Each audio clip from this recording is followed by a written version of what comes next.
te encuentras con la ninfa, no le digas que he llorado, dile que los ríos me visten lavando. Es la maravillosa voz de Jenny Cárdenas, porque hoy estamos en modo fan en nuestro viernes de podcast. Nos visita nada más y nada menos que Jenny Cárdenas. Buenos días, Jenny, bienvenida a nuestro podcast. Gracias, Mary. Para mí es una enorme alegría estar acá. Buenos días a todas, a todos. Realmente es una alegría poder compartir un momento contigo, exitosa y gran compañera, comunicadora, periodista y machísima. Te doy un abrazo.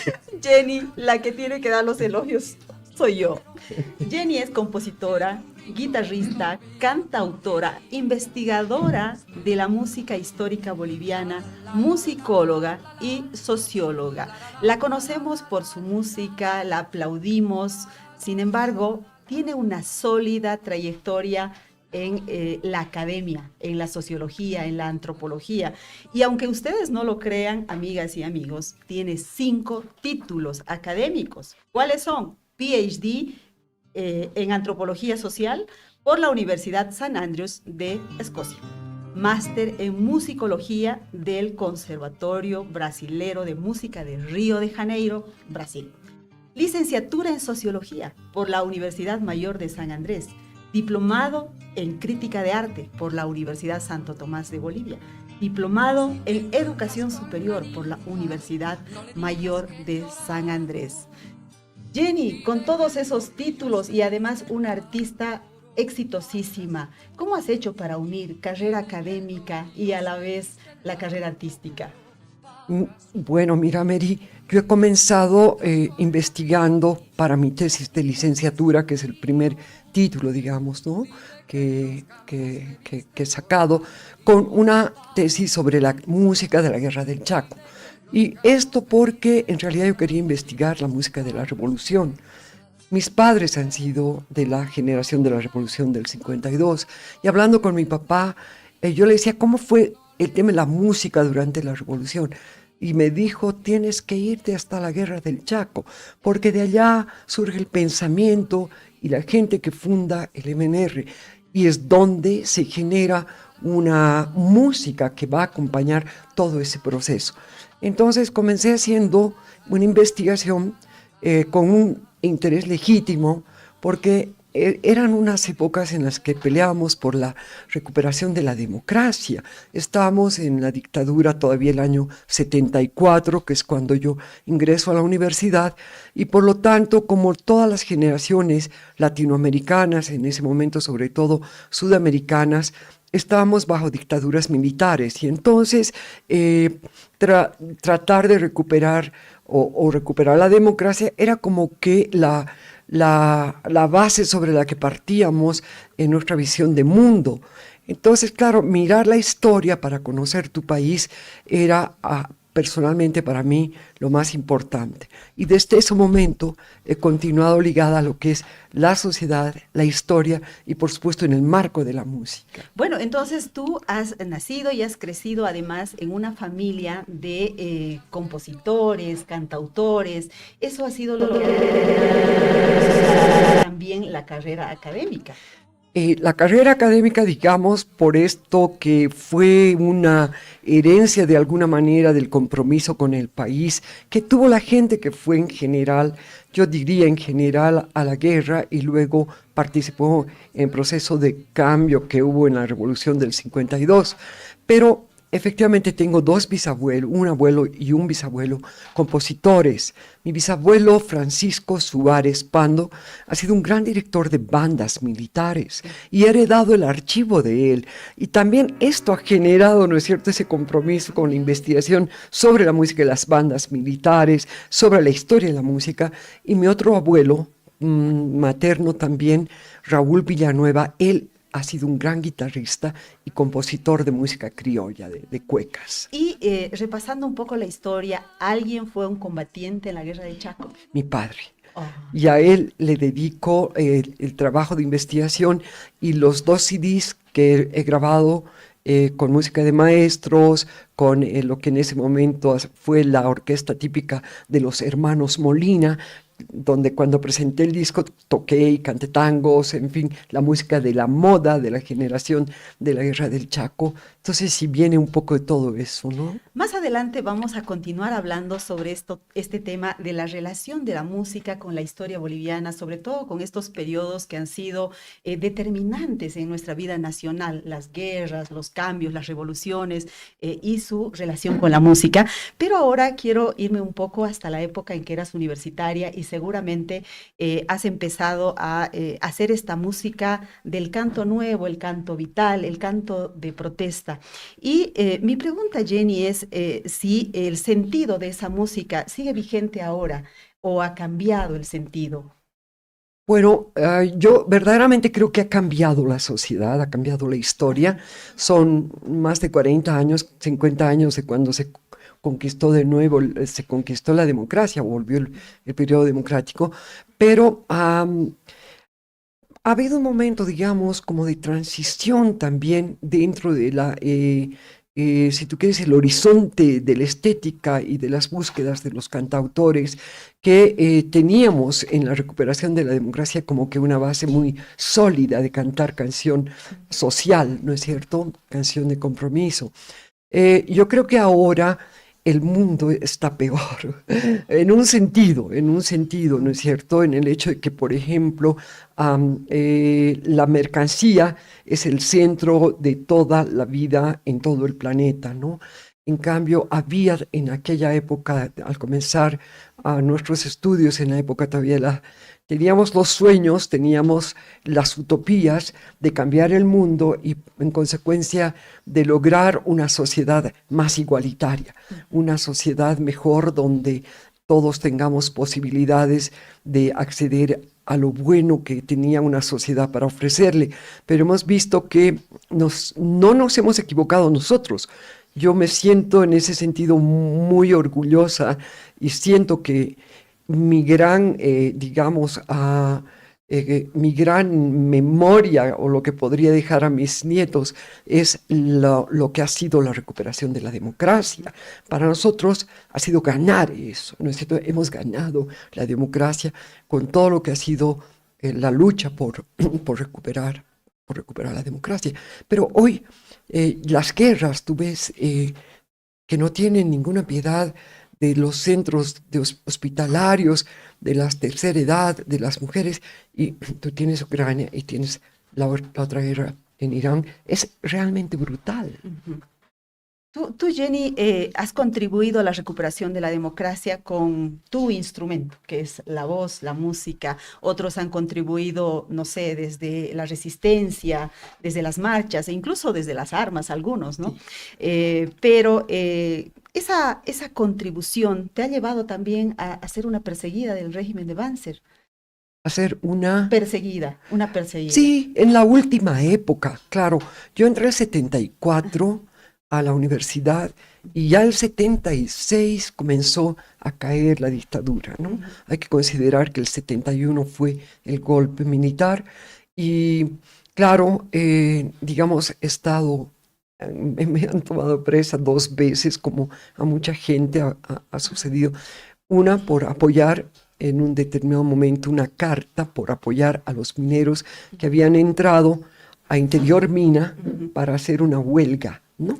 Y se metieron a la mina y desde allá emitían una serie de documentos, ¿no?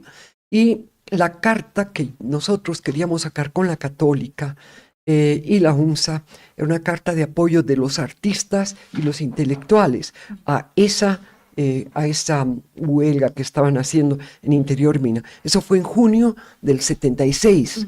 El 77, unos 4 meses después, tuvimos una pelea muy fuerte con la policía que sacaba los carros cisternas y además que nos chicoteaban, o sea, salían milicos vestidos de civil que nos daban fuerte, y además con el carro cisterna. Entonces yo ahí caí también, tenía junto con los universitarios, ¿no es cierto? Pero como yo todavía no tenía, 19 años cumplidos, o sea, 18 años cumplidos, entonces me soltaron a los 3 meses, ¿no? No he pasado nunca de 3 meses estar adentro, y ya a finales del 76 fue la huelga minera que recuperó, la huelga de todo el país, ¿no? Pero Que lo recuperó dices la así como si democracia. quien mastica un chicle. Solo estuve 3 meses, nunca estuve más de 3 meses, pero ha debido ser duro, Jenny. O sea, ahora, claro, a veces no valoramos las nuevas generaciones lo que nuestras mujeres, nuestros hombres, nuestros luchadores por la democracia han hecho, ¿no? Para recuperar ese sistema de gobierno que todos ansiábamos, digamos, ¿no? Y bueno, después, ¿qué pasó, Jenny? Después, bueno, ya terminó la dictadura, seguiste con la música. Comencé cantando en la universidad, en los festivales universitarios que comenzaron a haber, porque al comienzo no podíamos, teníamos estado de sitio, en fin, persecución de hecho, ¿no? Eh, pero se empezó a dar, además dentro de la carrera de sociología, era como muy común juntarse para guitarrear, ¿no? Para hacer música. Ahí estaba Jesús Durán, por ejemplo, ¿no es cierto? También al Willy Claure, yo lo conocí por esa época. Estaba Emma Junaro, que también estaban todos en la universidad. Entonces cantamos canciones de Violeta Parra, canciones de Inti Illimani, de Víctor Jara, canciones de la gran Mercedes Sosa, y comenzamos a componer. Ya bueno, cuando ya se dio la apertura democrática, se hizo el primer festival de la canción universitaria, y entonces ahí ya mostrábamos nuestras propias composiciones, pero todo estaba de alguna manera dentro de la perspectiva de consolidación de las elecciones, que bueno, vinieron en el 80 y luego inmediatamente el otro golpe militar de García Meza, que ahí sí nos obligó. Yo había tenido mi primera hija, y fue muy aterrorizante, muy, muy fuerte. Entonces tuvimos que salir al exilio. Yo salí en agosto, en julio fue el golpe, porque evidentemente yo ya había caído 2 veces presa, por lo tanto era un riesgo, y me fui a una casa en Achocalla, pero en la noche se escuchaban los tiros, digamos, que sabíamos que estaban liquidando a la gente en la prisión de Achocalla. Entonces yo hice caer la guagua de cabeza a la Valeria, pobrecita, Oh, y claro, ahí me sacaron. Me dije, porque claro. el terror era tan grande. Lo habían matado a Espinal, Ajá. habían matado a Marcelo Quiroga Santa Cruz, a Marcelo Flores, en fin, a gente valiosísima. Y si te agarraban, probablemente te liquidaban como liquidaron a mucha gente. Entonces tuve que salir con la Valeria de 3 meses. Y fue muy duro vivir el exilio, aunque puede parecer para mucha gente, a veces mucha gente ha tenido la oportunidad de conocer otro mundo y se han quedado, ¿no? Muchos mineros se han quedado en Suecia, por ejemplo, ¿no? A vivir mucha gente. Yo vivía cada día pendiente de volverme. Pero claro, ¿en qué país estabas? En México.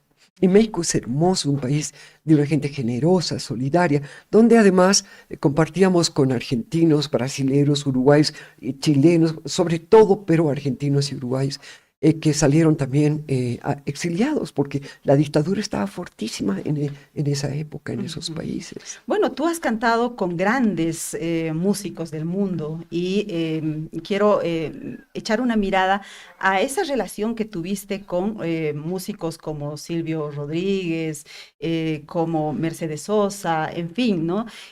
Todos estos sueños que se tejían a través de la música para una Cuba revolucionaria.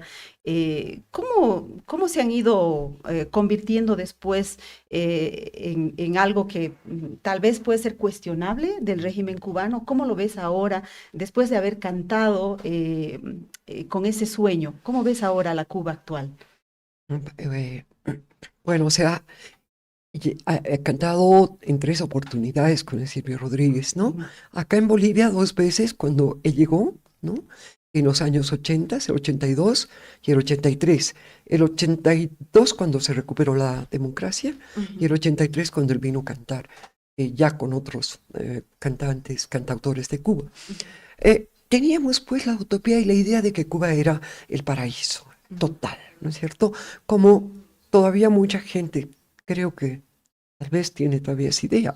Lo que no nos dábamos cuenta porque así es la gente joven, ¿no es cierto?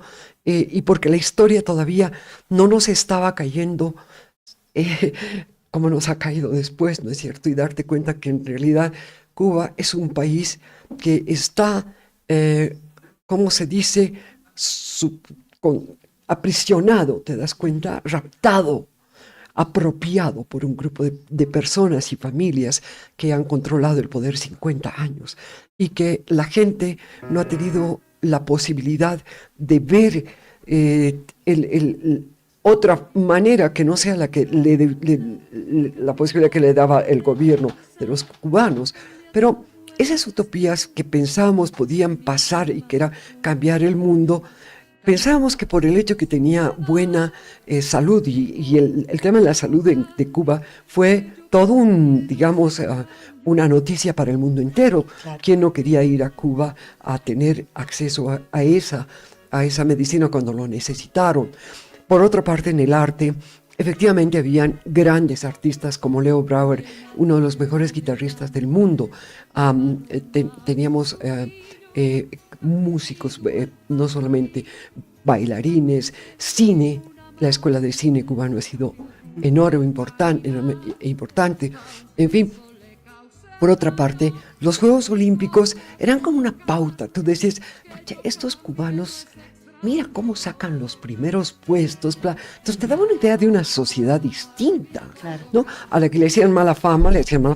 Pero también éramos pues jóvenes, muy jóvenes. Teníamos 22, 23 años, ¿no? Entonces, y teníamos obviamente la figura de un Che Guevara, que por otra parte, pienso que también ha sido una lectura equívoca nuestra, ¿no? Pero suavizaría eso con el hecho de decirte que hemos actuado de una manera honesta, de una manera comprometida hasta el final, en el sentido que seguimos comprometidos, seguimos preocupados por nuestros países, seguimos preocupados por lo que pasa en el mundo. Nos da terror y nos da horror el ver cómo hay tantas diferencias entre gente que tiene tanto dinero y poder y gente que no tiene nada, ¿no es cierto? Pero poco a poco, te digo, nos hemos ido dando cuenta de que tanto lo que considerábamos la Unión Soviética, yo he ido a cantar al último festival a Moscú, a la Unión Soviética, en el último festival de la Juventud de los Estudiantes, donde llegó la Mercedes Sosa, pero no solo ella, llegó el León Gieco, Lito Nevia, Pablo Milanés, Irakere, todo este mundo, no solo de América Latina, sino de todo el mundo, ¿no? De Europa también. Entonces, todavía yo viví en ese momento la transición de lo que fue Gorbachev, ¿no? La llegada de Gorbachev y por lo tanto, si tú quieres, la deconstrucción de ese país que estaba también desde los años de la guerra, pues desde 1917, ¿no? De la revolución y todo aquello, también raptada, también impedida de viajar. Canté muchísimas veces en la Europa Oriental, en Checoslovaquia, en Alemania, en Bulgaria, invitada a festivales, grandes festivales de música de compromiso social. Y yo me iba dando cuenta de que cómo podía ser un país justo y un país interesante, un país del que no podías viajar, no podías irte. Claro. Si querías viajar, no podías viajar. De hecho, de Berlín Occidental a Berlín Oriental, ni entraban ni salían, te das cuenta, o sea, del Oriental, Claro. de hecho, no salías. Y el muro estaba puesto ahí. Entonces, todo eso como que te iba dando una idea de que algo está mal, algo no está bien. La gente joven no quiere estar sujeta y sin poder tomar las decisiones de lo que además supone una juventud, que es la aventura de conocer, de viajar, de ir a otros lugares. No se podía. Bueno, y luego entonces das un giro en tu canto, en el sentido de tu música. No un giro, sino ya en ese momento yo estoy terminando la carrera, el 86, y es cuando hago la investigación de la Guerra del Chaco. Pero también, ya previamente a la investigación de la Guerra del Chaco, el cantar la música boliviana de la época de la guerra y de la revolución era, de alguna manera, tener una posición frente a lo que era la música de afuera. Entonces, cantabas esa música como una manera de identidad y de afirmación de tu postura también política. Cantabas las cuecas de tus padres, cantabas las cuecas, los huayños, los calullos, los bailecitos, cantabas muchísimo bailecito, ¿no? En estas guitarreadas. Y por supuesto cantábamos también las canciones latinoamericanas.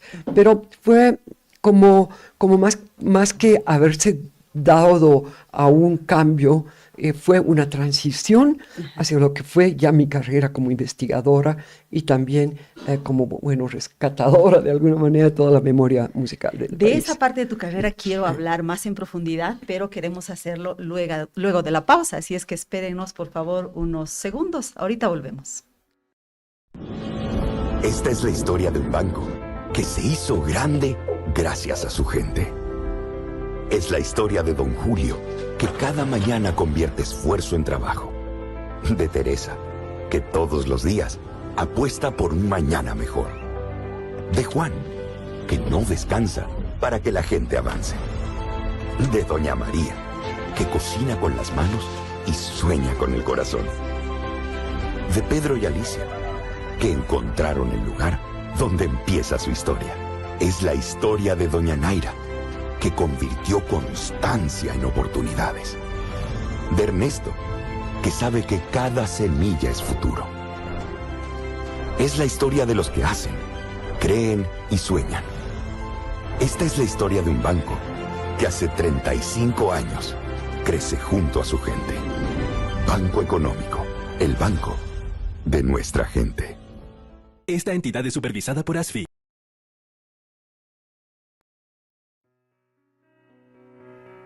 Cambia lo superficial, cambia también lo profundo, cambia el modo de pensar, cambia todo en este mundo, cambia el clima con los... Cambia, todo cambia. Jenny cambió, la música de Jenny cambió y de ese cambio es que queremos hablar ahora porque ella es una investigadora de la música, de la historia de la música. Jenny, ¿qué has encontrado en la música de nuestro país a lo largo de la historia que no encontramos en los libros? Bueno, lamentablemente, en verdad que hace mucha falta tener libros escritos sobre la música boliviana. Tenemos muy pocas cosas escritas, ¿no? Algunas cosas se han publicado a propósito del libro del primer centenario, otras a propósito de los 500 años de fundación de La Paz, algunas separatas, varios artículos, pero libros como tales yo diría que es muy poco lo que se tiene, a pesar de que han habido importantes avances, sobre todo por parte de instituciones y de personas interesadísimas como Walter Sánchez en Cochabamba. Walter es un gran investigador y él ha logrado sacar adelante 3 encuentros nacionales de investigadores de la música boliviana y ha publicado un hermoso libro grueso sobre la música, la historia de la música desde distintos ámbitos, la música de Tarija, la música de los Yungas, la música de Cochabamba, de Sucre, en fin, y ahí he participado también con la música de la Guerra del Chaco. ¿Qué es lo que he encontrado? Lo que he encontrado es principalmente, ¿no es cierto?, que la sociedad está totalmente relacionada con la música. Es decir, no hay ningún evento que sucede, y yo creo que eso es algo que sigue pasando, aunque de manera mucho menor se puede identificar un género, un tipo de música como es en el pasado lo que fue la música de la revolución o lo que fue la música de la conquista de la democracia o lo que fue la música de la guerra del Chaco o las guerras. Entonces, lo que te encuentras y que no está todavía escrito, creo, es tal vez un poco soberbioso decirlo, pero es que tenemos los archivos más importantes del mundo de música barroca, por ejemplo, de música colonial, de música, digamos, catedralicia. Los archivos tanto de Sucre como de Santa Cruz, o sea, de toda la Chiquitanía, ¿no?, y de Mojos también, son maravillosos y enormes archivos de música que hoy por hoy han generado expectativa mundial en el caso del Festival de Chiquitos, ¿no?, el Festival de Música Misional. Entonces vienen los grupos más importantes del mundo a presentarse en el festival que acaba de pasar este año en abril. Yo he ido a este festival también, trato de ir a todos los que hay, porque ves los mejores grupos del mundo. Entonces, estos archivos están esperando por ser investigados y mucha gente, sobre todo te diría gente de la Argentina, gente del Perú y de Chile, son quienes mejores han estado investigando los archivos. Pero están esperando porque nosotros, los bolivianos, entremos también. Sin embargo, ese archivo da como para 500 mil tesis, te digo, ¿no? Desde el abordaje de la estética, desde el abordaje de la época, desde las significaciones de eso para la gente de esa sociedad, y se puede leer desde hoy también. ¿Cómo leo hoy yo eso que sucedía hace 2, 3 siglos? Bueno, lo mismo sucede con la música boliviana de la guerra y la revolución. También sucede lo mismo con la música de la época de la recuperación de la democracia en América Latina, porque eso está ligado a generaciones enteras, a hechos históricos trascendentales, muy importantes. Entonces, bueno, todo esto para mí significa, ahorita estoy trabajando, por ejemplo, un ensayo que lo voy a presentar, que es una especie de repaso de los 200 años de la música desde la República hasta el presente. Entonces, todo esto alimenta muchísimo mi trabajo. Bueno, dentro de toda esta investigación sobre la música boliviana, tu principal interés ha sido la Guerra del Chaco, ¿no? Sí. Sacaste libros, sacaste... una historia de los boleros de caballería. Exacto, videos, sacaste... sí, 2 CDs. 2 CDs, exactamente. ¿Cómo se expresaba la gente a través de la música en la guerra? La guerra ha sido, yo creo que, un momento fundamental en un sentido. El hecho de haber tenido 3 años el encuentro de quienes habitábamos esta geografía, pero no la habitábamos en un sentido de imaginario. Habitábamos cada uno en nuestro propio lugar, digamos, ¿no?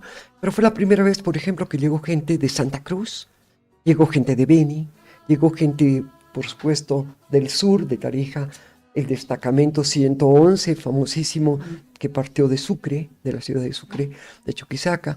Entonces, yo creo que ahí fue como que nos miramos por primera vez como una sociedad que estaba saliendo todavía de una, digamos, república que había heredado muchísimo de la colonia. O sea, todavía había una mentalidad colonial, republicana, pero colonial. Republicana en el sentido de que ya habíamos tenido varias elecciones y varios gobiernos en una inestabilidad constante, ¿no? Política en el 19. Pero ya la gente que salió de allá, y como dice Zabaleta, ¿no es cierto? Ahí se vio lo abigarrado que era el país, su famoso concepto de abigarrado, que entonces condujo luego a la guerra, a la revolución. La música que se cantaba, por lo tanto, era una música que se difundía, porque más allá de que no había radio, y se creó a propósito de la revolución, de la guerra del Chaco, la primera radio, que fue Radio Illimani, aunque hubieron ya desde 1915-17 intentos de hacer radio, pero la radio fue fundamental.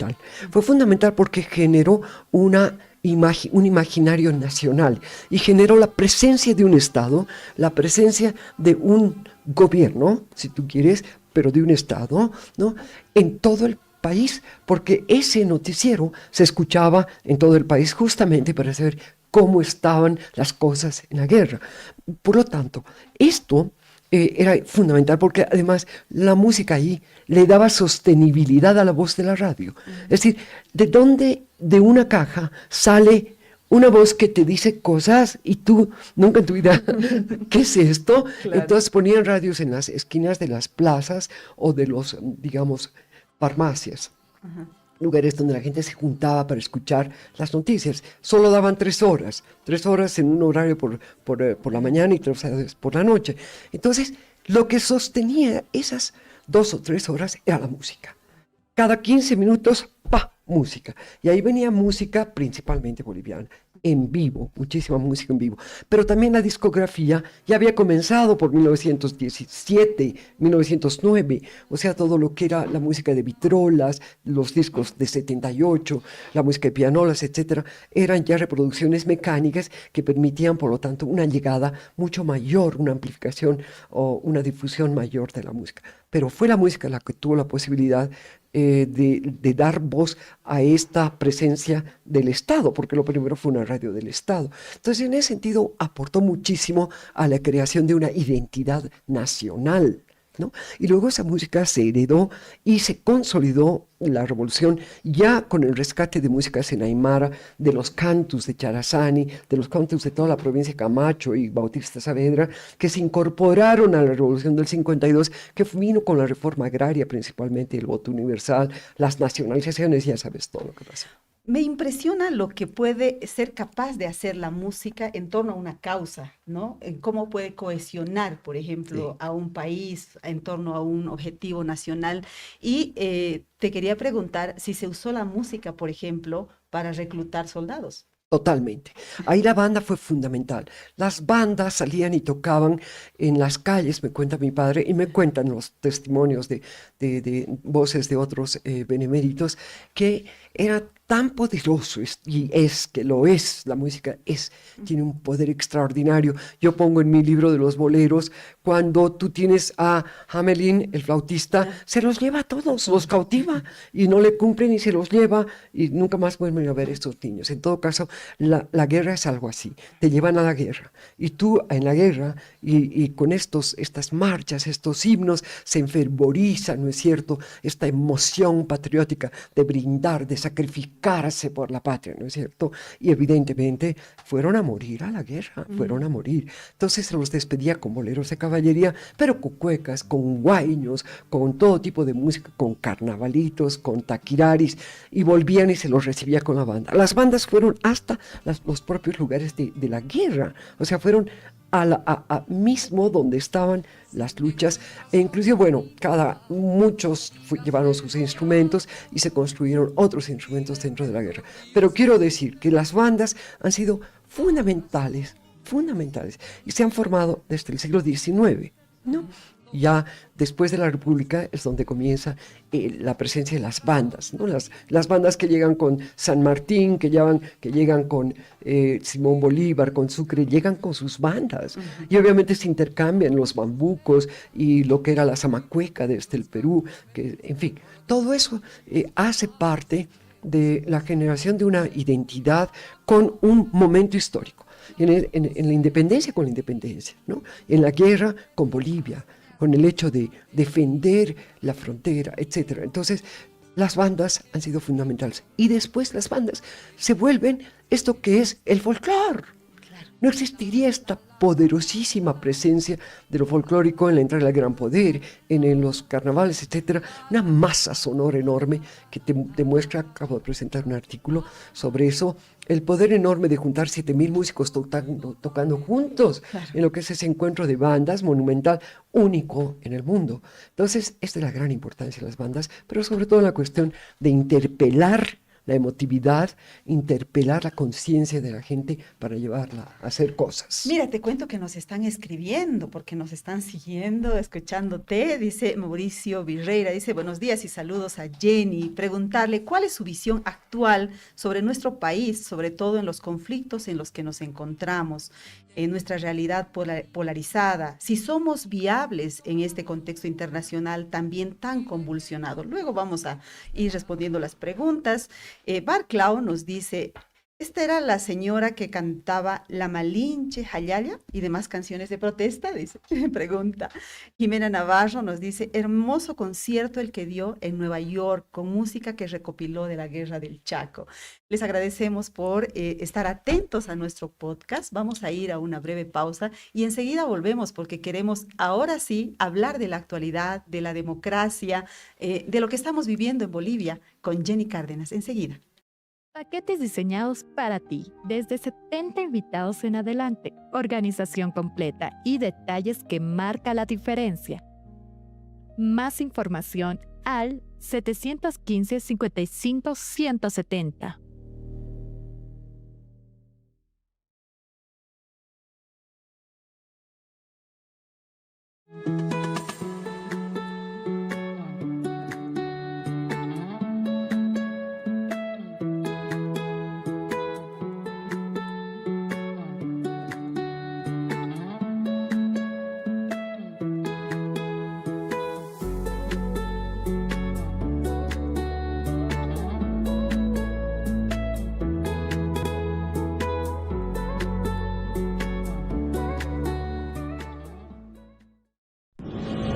Esta es la historia de un banco que se hizo grande gracias a su gente. Es la historia de Don Julio, que cada mañana convierte esfuerzo en trabajo. De Teresa, que todos los días apuesta por un mañana mejor. De Juan, que no descansa para que la gente avance. De Doña María, que cocina con las manos y sueña con el corazón. De Pedro y Alicia, que encontraron el lugar donde empieza su historia. Es la historia de Doña Naira, que convirtió constancia en oportunidades. De Ernesto, que sabe que cada semilla es futuro. Es la historia de los que hacen, creen y sueñan. Esta es la historia de un banco que hace 35 años crece junto a su gente. Banco Económico, el banco de nuestra gente. Esta entidad es supervisada por ASFI.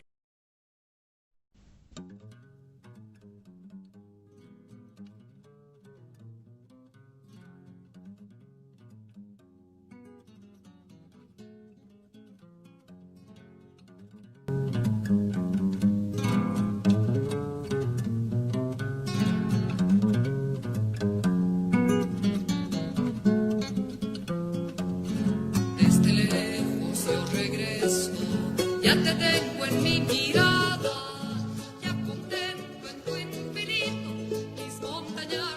El regreso de la gran Matilde Casasola en la voz de la gran Jenny Cárdenas. Qué hermoso dúo. La una compone la canción, la cueca, y la otra la interpreta. Nunca he estado en el extranjero, pero sé que todo el que se va llora con esta canción, ¿no, Jenny? Es una canción, es una cueca Una hermosísima. cueca, sí, hermosa. Es una cueca. Y bueno, en este bloque queremos hablar un poco de Bolivia, de la actualidad. Empiezo justamente preguntándote sobre tus músicos referentes en Bolivia. ¿Quiénes han marcado tu carrera? Suponemos que Matilde Casasola Sin para empezar, duda, pero sin cuéntanos. duda.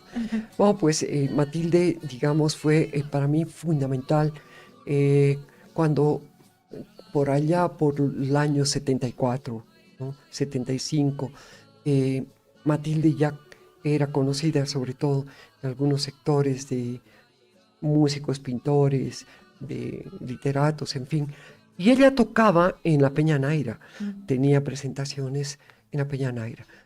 Pero ella fue fundamental. La descubrí como es ella, en el sentido del estilo que tiene de tocar, de cantar, de cómo utiliza la palabra para decir las cosas hermosas que ella dice. Fue importantísima. Entonces me enamoré inmediatamente de la cueca del regreso, ¿no es cierto? Fue la canción, de las primeras canciones que yo grabé en un primer disco, ¿no? El Luis Rico también fue muy importante. Me encantaba su música, que también era una música que tenía que ver con todo lo que estábamos viviendo, ¿no? Como generación. Eso en cuanto a la gente de Bolivia. Pero de mi generación podría decir, ¿no? De alguna manera. Pero para mí la Gladys Moreno ha sido importantísima. La he escuchado de niña, como todos los de mi generación hemos escuchado la Gladys Moreno. Y yo, porque vengo de una familia donde además mi mamá fue muy musical y mi papá fue el cantante de alguna manera de su generación de gente del MNR, cantante de las canciones que cantaban con letras de compromiso del MNR, ¿no? Que parodiaban, eso que se llamaba parodiar, es usar la música para cantar con otras letras que tienen que ver con lo que tú quieres expresar. Contra Mamerto Urriola-Goitia, por ejemplo, contra la gente que en ese momento también estaba en contra de la democracia y todo eso, ¿no? Bueno, pero entonces te diría, digamos, entre los grandes compositores o grupos de compositores, Miguel Ángel Balda, Simeón Roncal, José Labadens, para mí son absolutamente icónicos, importantísimos, de un nivel extraordinario, de una estética y un manejo de la música muy importante. Pero también está, por ejemplo, el trío Refasí, que es una combinación de guitarras con bandoneón, de una calidad maravillosa. Las cantutas, unos discos, unas voces. Yo he recuperado mucha música de ellas, de los discos de 78. Te digo, bueno, son muchísimas las voces bolivianas que hemos escuchado, que yo he escuchado en mi niñez. Pero también he escuchado tangos, también he escuchado valses, y por supuesto ya en los 60s, zambas argentinas, que cantaban mucho mis primos y mis abuelos. Entonces, vengo pues de una tradición musical muy amplia, pero te diría que las principales voces que yo me acuerdo seriamente son las de la Matilde, las de, ¿cómo se llama? Gladys Moreno, que te digo, que él dio a conocer la música del Oriente, prácticamente Gladys Moreno sentó el precedente de lo que era todo lo que es la música del Oriente. ¿Y cómo trata Bolivia a sus músicos en general? ¿Tú dirías que bien, que mal? Es decir, en Bolivia, por ejemplo, ¿se puede vivir de la música? Muy difícil, porque digamos que no tenemos grandes públicos. Todavía somos un país muy pequeño y hemos sido todavía más pequeño antes, ¿no es cierto?, de un público que vaya a un concierto, etc. Entonces, si no tienes una música por ahí, digamos, comercial, lo que le llamábamos comercial, o no, un lenguaje más popular, y es más difícil, ¿no? Pero sin embargo sé que hay gente que ha logrado vivir de la música, ¿no? En el mundo entero es difícil vivir de la música. Grandes músicos he conocido que trabajan de día y en la noche son grandes jazzistas o grandes instrumentistas o van a la sinfónica, ¿no?, a tocar. Entonces no es fácil, pero nos tratan bien. Yo personalmente le agradezco muchísimo a toda la gente de Bolivia, porque he tenido una receptividad muy grande, un cariño, me lo han expresado muchísimas veces y los amo y les agradezco millones por ser tan amados, tan cariñosos, tan respetuosos. Nunca he recibido una crítica, fíjate, dura ni mucho menos. Hay alguien que me ha dicho, ¿por qué has cambiado? ¿No? Porque todo cambia. Porque todo cambia. No, pero nada más, nunca ninguna tontería, digamos. Bueno, ahora hay nuevos géneros, ¿no? No sé, cumbia, la bomba, en fin. ¿Cómo estás viendo la evolución de la música boliviana? Es decir, si bien ha habido una etapa muy importante de la música folclórica, de hecho ahora mismo se la valoriza bastante, se la baila en discotecas, por ejemplo, ¿no? Pero hay este surgimiento de nuevos géneros musicales. ¿Cómo estás viendo? ¿Esto es una evolución o es una involución? ¿Cómo lo ves? Yo creo en general, digamos, es inevitable que hayan cambios porque la dinámica de la sociedad, el propio, digamos, las influencias que vienen desde afuera, las posibilidades de la tecnología, te permiten hacer otras cosas, te permiten entrar en búsquedas y te permiten también, por lo tanto, tener diferentes expresiones, ¿no? Entonces es inevitable. Yo antes era muchísimo más tradicionalista, estaba en contra de todo. No, yo creo que es sumamente importante aceptar lo que es la realidad para comenzar, ¿no es cierto? Es decir, eso es lo que hay, esto es lo que es. Entonces, pero hay cosas mejores y hay cosas que no son tan buenas también, ¿no? Entonces, en ese sentido, yo sigo pensando que el poder que tiene el folclore, sobre todo el que se baila, ¿no? Me refiero a lo que son morenadas, cuyahuadas, todo eso es maravilloso, ¿no? Y es un poder que se manifiesta en cada fiesta y lo seguirá haciendo. Ahora, surgen cosas nuevas inclusive en ese campo, ¿no? Pero para mí lo más rescatable en este momento, entre las cosas nuevas, son las voces de la gente joven que está componiendo, como el Grillo Villegas, ¿no es cierto?, que hacen un rock nacional, se podría llamar. Y el Grillo ha formado generaciones, ¿no?, de gente que canta como canta él, compone como compone él. Te diría que, por otra parte, desde la vertiente del rescate de la memoria, pero con una proyección nueva, las cuecas de Willy Claure, pues claro. Willy Claure es una maravilla, ¿no es cierto? Creo que eso es lo más importante, ¿no? Y mucha gente que hace canción de fusión jazz, ¿no?, altiplano, Altiplano sigue teniendo una presencia muy fuerte. Guara también tiene una presencia y se renuevan aunque mantienen su identidad, no pierden su identidad. Entonces sí. Se renuevan, se Y fusionan. obviamente música de maestros, ¿no? Y fusionan, y géneros y todo Exacto, eso, ¿no? De hecho, fusionan. hemos empezado con No le digas, ¿no? Con Jenny Cárdenas y Willy Claure, obviamente. Pero bueno, Jenny, quisiera que hablemos un poquito de la actualidad. ¿Cómo estás viendo nuestro país ahora? Tu música ha servido para pedir democracia, tu música puede servir también para pedir paz, por ejemplo, para abrazar causas buenas de la sociedad ahora en la actualidad. Sí, claro que sí, definitivamente yo creo que sí. Lo que pasa es que hay un cambio, ¿no es cierto? Te digo en ese sentido de lo que antes teníamos y lo que tenemos ahora.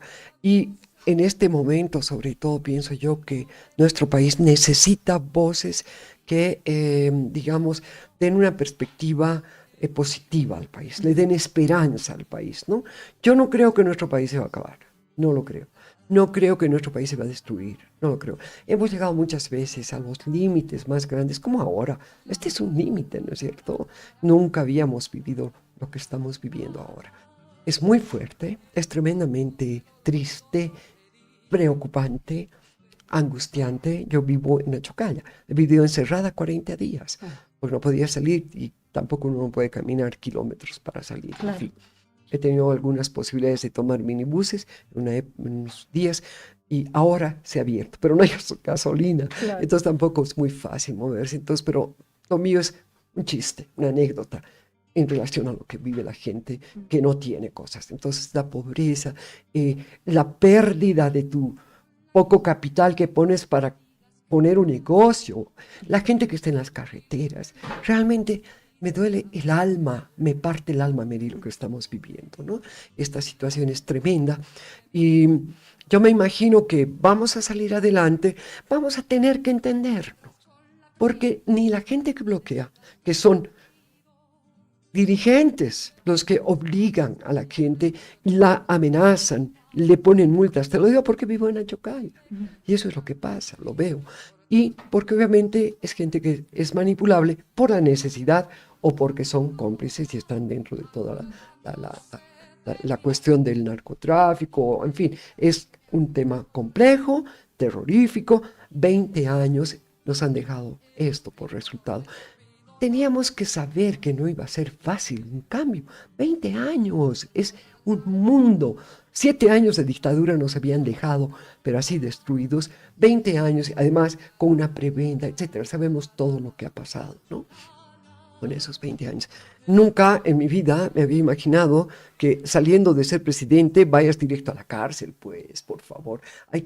Y por otra parte, tampoco como por varita mágica hemos tenido gasolina al día siguiente de ganar las elecciones y de haber salido Rodrigo Paz. Entonces, era como que increíble, ¿no es cierto? O sea, y yo he apostado y sigo apostando a que la democracia es lo que tiene que determinar cualquier tipo de arreglo, de salida, de proyecto, ¿no es cierto?, en el país. Eso es lo que creo. Creo en la democracia firmemente y las defenderé hasta el último instante. Por lo tanto, no es que yo sea una militante de esto o de lo otro, porque no tengo ninguna militancia política, pero sí tengo una convicción de que la democracia es el mejor sistema para ponernos de acuerdo entre todos.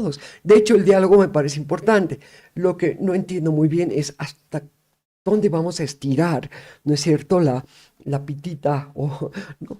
En todo caso, yo estoy sufriendo muchísimo por todo el sufrimiento del país. Y sufrimos como Pero sociedad. sí, Es un dolor sí, social el que total. estamos viviendo estos tiempos, ¿no? Así es. Jenny, te agradezco muchísimo por haber estado hoy en el Viernes de Podcast.